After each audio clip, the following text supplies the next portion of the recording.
My best friend's fiancé has been extremely inappropriate towards me, and I don't know how to handle it. I met Kate during my sophomore year of high school through mutual acquaintances. We became very close, so naturally I was devastated when she moved several states away after graduating. Despite the distance, we kept contact and remained as good of friends as ever. About 2 years ago, my family happened to take a vacation in very close proximity to her new home. So we excitedly planned to meet. It felt amazing to see her again. We both dashed out of our cars and hugged and squealed like stereotypical best friends. We hung out all evening and caught up with one another in person. Also, I had the chance to finally meet her fiancé of 1 year. I had heard only great things about this guy and he seemed very pleasant. Shortly after returning home, I received a text message from an unknown number, John. He thanked me for stopping by to see Kate, saying that it really lifted her spirits and he hadn't seen her so happy in a long time. Understanding the personal issues Kate had been struggling with lately, I told him I was glad to have helped. I assumed Kate had given him my number and didn't think much else about it. John would text me here and there about little insignificant things. He'd mention a movie him and Kate were about to see and ask my opinion, or suggest to me a fun new video game they'd bought. I would answer his questions or respond to suggestions, but never carry on a conversation beyond the original topic. John would attempt to keep me talking, but I always dropped off due in part to me not being very big on texting. More than a year after seeing Kate, I received a very late night text from John saying I miss you. Assuming he had sent this to me by mistake, I ignored it. Fast forward to a month or so ago. I took a weekend trip to visit Kate. We had been planning this get-together for a while, and I was super excited to spend some much-needed girl time with her. I had been anticipating a chill weekend with my best friend, but nothing could have prepared me for the Twilight Zone shit I was about to walk into. Kate and John picked me up from the airport, and I was made to feel uncomfortable almost immediately. John had extended his arms for a hug upon my arrival, which I thought nothing of and accepted. He held me a bit too tightly and a bit too long and then commented on how hot I looked. Not nice or even pretty hot. I sort of just laughed awkwardly and looked towards Kate, who seemed to not be paying attention at the moment. I pushed this aside, chalking it up to a social fluke on his part, and enjoyed the rest of my day with him. The daylight hours went smoothly, save for John suggesting several times that we all get drunk that evening. Not being a drinker, I declined only to have him get a little pushy with it. I politely reaffirmed my opinion, and he eventually dropped it. After returning to their home, the three of us hung out in the family room and watched a bit of television. We all began talking and somehow came to the topic of a pregnancy scare Kate had told me about a few months prior. John proceeded to tell me how stupid Kate was for the way in which she worried over a possible pregnancy. He said that he had told her several times that it was hardly possible, and to stop being such a stupid fucking spaz over it. He went on to tell me that it was her own fault for forgetting her birth control, and that it was bullshit for her to then expect him to use a condom. I was entirely thrown off at the way he had raised his voice and talked so rudely about my friend. I defended her, saying that it was an entirely legitimate thing to worry over, and that if she prefers that he wear a condom in order to be safe, that he should respect her wishes. He only laughed at me and Kate stayed totally silent during the entire interaction. John then asked if I wanted to sleep in bed with him and Kate rather than in the guest room, which I found totally strange. I declined the offer and went to bed. The following morning, Kate and I had made plans to go shopping. She mentioned John wouldn't be with us because he had to work, which I was very grateful for. Before leaving the house, however, John stopped me and said, "You're a heavy sleeper." Confused, I gave a weird look and asked what he meant. He went on to say, "You're a heavy sleeper, you don't even wake up when people touch you now normally." I would have interpreted this as someone possibly trying to rouse me earlier by tapping my shoulder, or something along those lines. But the way in which John was smirking at me, and the inflection and emphasis he had put on the word touch caused me to think otherwise. I asked John what the fuck he was talking about, and he only laughed, saying it was nothing. Now, I happen to take some relatively strong sleeping pills which Kate is aware of. These knocked me out pretty hard. But I believe I would have woken up given the chance that someone entered the room or touched me inappropriately. So I highly doubt anything actually happened. But the possibility of him groping me in my sleep makes me sick. Actually, the fact that he would say that to me just to cause anxiety makes me sick. I went on to try and enjoy my outing with Kate, which unfortunately didn't offer much solace. While stopped at a red light, Kate and I sat quietly as a group of pedestrians crossed the street.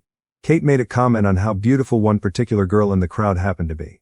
I agreed that she was a very pretty woman, only for Kate to suddenly spout out, "I'm not attracted to men." She had said this as if the words had been dying to leave her lips for years. I was pretty dumbfounded and caught off guard by the sudden confession, as I had never entertained the idea of Kate being a lesbian. She had mentioned once a short fling she shared with a girl in middle school, but claimed it to have been nothing more than a cry for attention. We joked about this here and there, but I never thought she could have been lying. I didn't answer due to lacking a decent response, so she followed up by blatantly telling me that she is a lesbian, and that she doesn't love John. I asked Kate why on earth she would marry him then, and she only said because I think it's what I should do. I tried to talk to her more about this, but she then told me she would prefer the subject be dropped. At this point I was counting down the hours to my flight home the next morning, and after hearing John would be joining us for dinner I was even more eager to get away. After meeting up with him, the three of us began walking into the restaurant only for me to catch John's hand veering dangerously close to my butt. I shifted away and he moved very quickly in and attempted to grab it. Luckily I managed to jump to the side, leaving him with only his fingertips brushing my skirt. I told him to watch his fucking hands, and he just laughed again and made some kind of comment on my appearance, and the fact that he couldn't help it. Dinner couldn't have gone by slower. I sat there hardly saying a word, and wondering if I should just try and get a hotel room for the evening. However, my stupid self decided that I could make it one more night, and save the cash.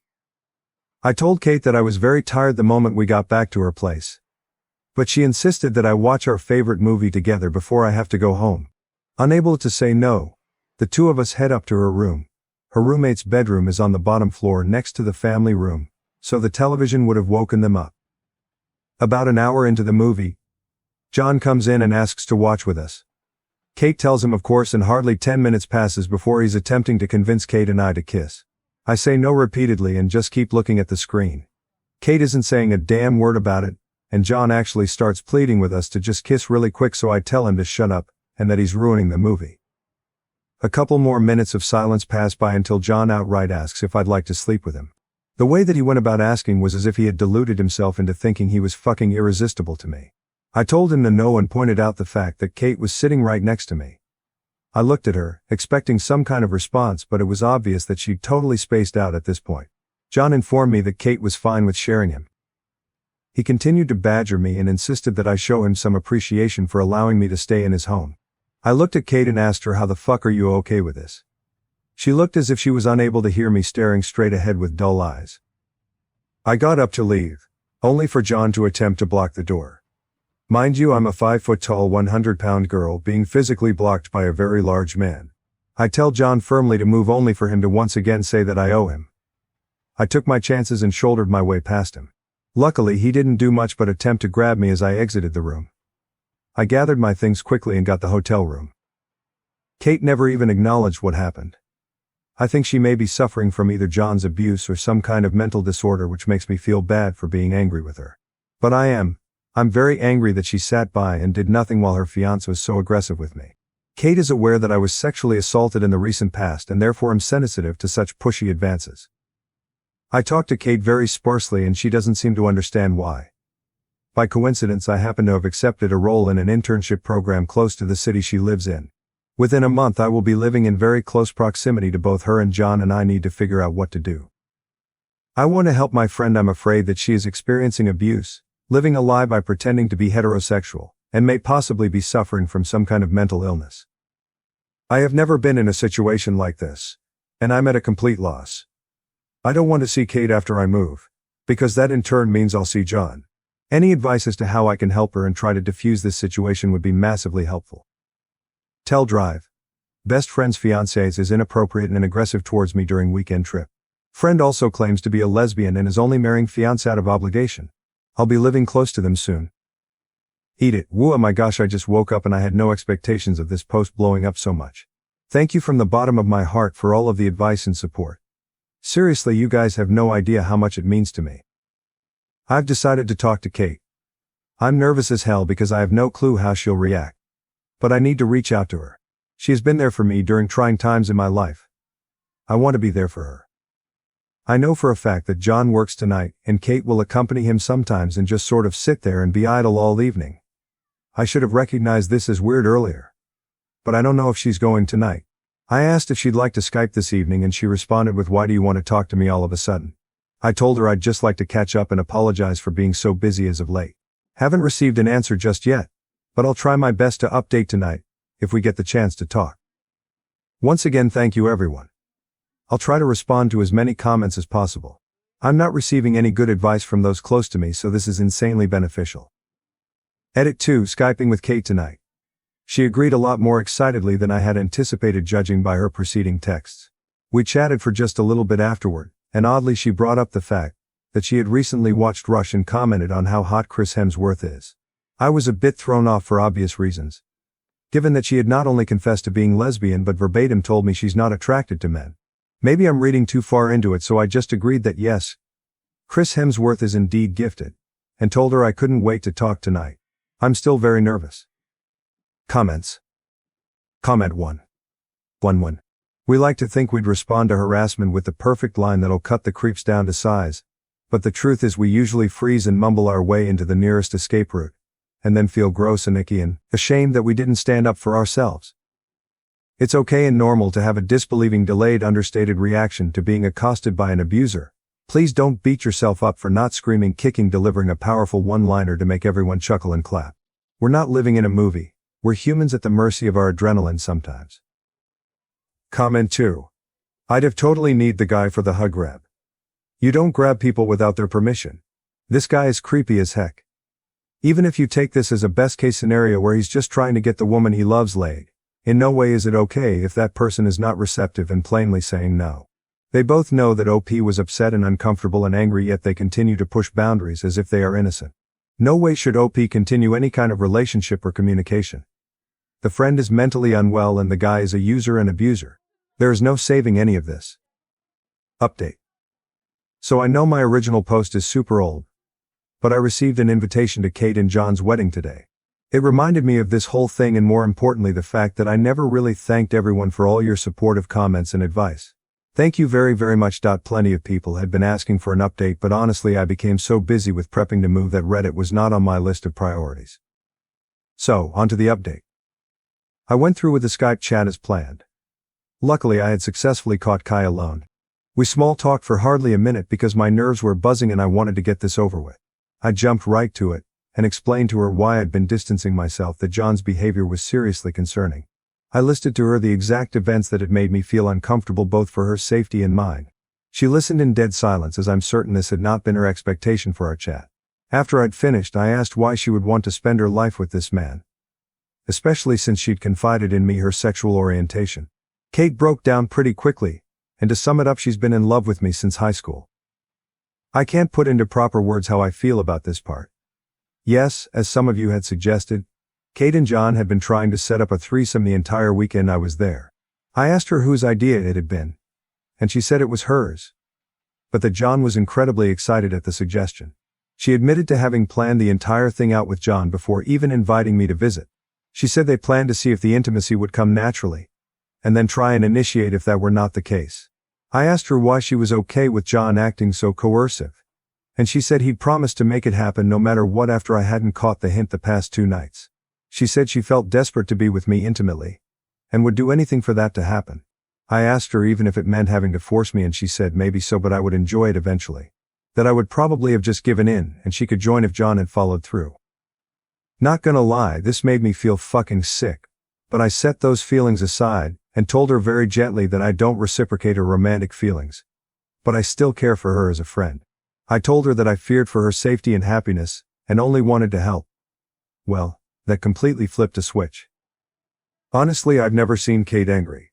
She's a passive person to a fault, but holy shit did she lose it on me. Kate made a total 180 and began making accusations that didn't make sense. That I was trying to steal John away from her, and that I can't have him. That his sexual aggression towards me, as well as my past sexual assault, was directly my fault due to how I dress and present myself. That all her insecurities are my fault because she has to put up with John talking about how I look and asking why she can't act more like me. I enjoy doing my makeup and hair, wearing dresses and heels when I go out, while Kate wears only baggy clothing and does nothing to her hair or face. It's always been this way.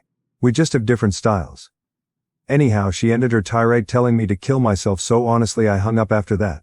I feel as though Kate is dealing with issues that are far out of my league to assist with, and I couldn't continue speaking to her. My internship is over now, so I'm home and away from both of them. During my internship, They both attempted to contact me multiple times, but I always deleted the messages.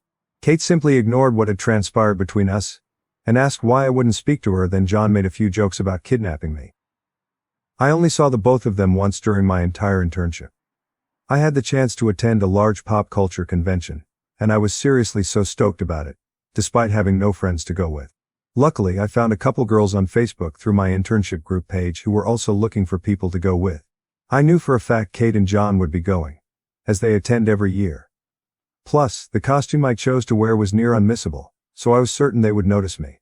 But honestly, I was not about to let them spoil the event for me, and went anyhow. I gave the girls a rundown of the situation, and they all assured me they had my backs. Lo and behold, as I'm standing in an autograph line with my friend who hugs me from behind but John, I basically went into spaz mode and flailed until he let go. We'd acted confused. Kate was right beside him being quiet. I'd like to say that I told him off like a champ, but I didn't. I was scared, honestly, so I just ran. I was wearing massive heels, so I had to do that weird crouch move where you're not really running, but more so fast walking like a werewolf. Couple of the girls followed me to make sure I was good. Never saw them again. I know the general consensus was to not cut Kate out of my life, but I honestly do not believe either of them are safe to be around. I feel that Kate is dealing with something beyond what I can assist with, and my personal safety needs to come first. Obviously, I'm not going to the wedding,